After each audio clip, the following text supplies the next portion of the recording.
Hello, and welcome to Anti-Racism Daily, but weekly. I'm your host, Thelma Rose, and for our first video, we're going to be talking about, is that just a new Starbucks, or has gentrification officially moved into your neighborhood? What is gentrification?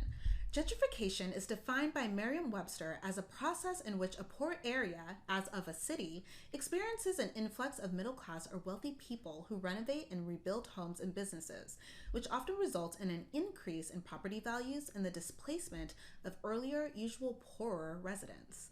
Too long didn't read, rich people come in and poor people are sometimes kicked out. This was San Francisco in 1990. This is San Francisco now. This was Austin in 1970. This is Austin now. This was Wakanda in 2018. This is Wakanda now. All because of superhero gentrification.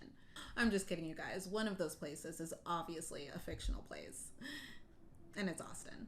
According to ABC News and the National Community Reinvestment Coalition, San Francisco, Boston, Miami, New Orleans, and Denver are the top 5 cities to experience gentrification in 2020. California had the most gentrified city more than any other state, with San Jose and Sacramento ranking in the top 10, and San Diego and Los Angeles ranking in 14th and 15th. So what does gentrification look like? Well, gentrification can look like construction to fix potholes and other road damage after years of neglect. Gentrification can also look like older apartments getting an HGTV reality show makeover. And finally, gentrification looks like TikTokers moving to New York and Brooklyn, calling dirty subway platforms a vibe. Yeah, sis, for crime. We all know about the woman on West 4th who's attacking young girls, right? Now, some of you are thinking, hey, these are some really nice investment initiatives that the city could use. And you are absolutely right. Gentrification brings increased property values, diversity, introduces better quality stores and products into the neighborhood, and it has been shown to reduce crime rates. Because frankly, when people have access to functional amenities and public services and live in well-constructed homes, they do tend to live happier. Go figure. The issue is when these upgrades were available all along and were being withheld from the communities and people who have been upkeeping an area until it was deemed marketable. Which brings us to what gentrification actually looks like. In just one decade, Bed-Stuy, a Brooklyn borough, lost 20 to 25% of its Black residents and gained 30,000 new white residents. And Bed-Stuy isn't the only one.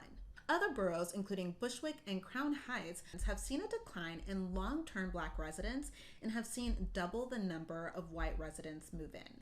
Long-term residents and renters are especially the most vulnerable to gentrification. The Philadelphia Federal Reserve found that due to increased pricing and a continued lack of investment in people of color and low-income communities, they are forced to move out. Which brings us to neighborhood investments and opportunity zones. Opportunity zones come from 2017's Tax Cuts and Jobs Act. According to the IRS, their purpose is to spur economic growth and job creation in low-income communities while providing tax benefits to investors. Unfortunately, OZs can also be the first step of gentrification. There are some who argue that long-term effects of opportunity zones will not be economically sustainable for the long term.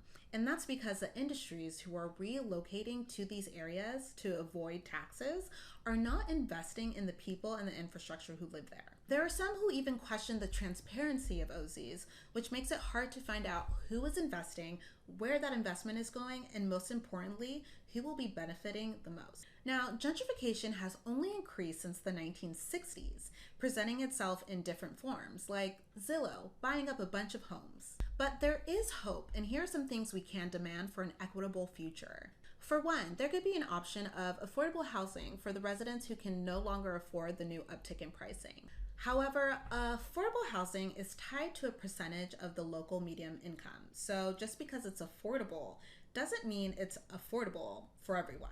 That's why the best option is to check in with local grassroots organizations and community leaders. Figure out what their biggest concern and issue is within the neighborhood and work with that. Support their cause for housing decommodification and community protections. And demand fair and equal access to public services in every area, not just the wealthy parts. We can also invest and fund homeowners and businesses that are already established in these communities instead of knocking them down for a 3-story Whole Foods. I mean, keep the whole foods, but still invest in the local businesses. We need sustainable, equitable policies and measures to protect the communities in place. We need to meet the communities where they are right now due to systemic racism and environmental injustice. Investment should not mean displacement.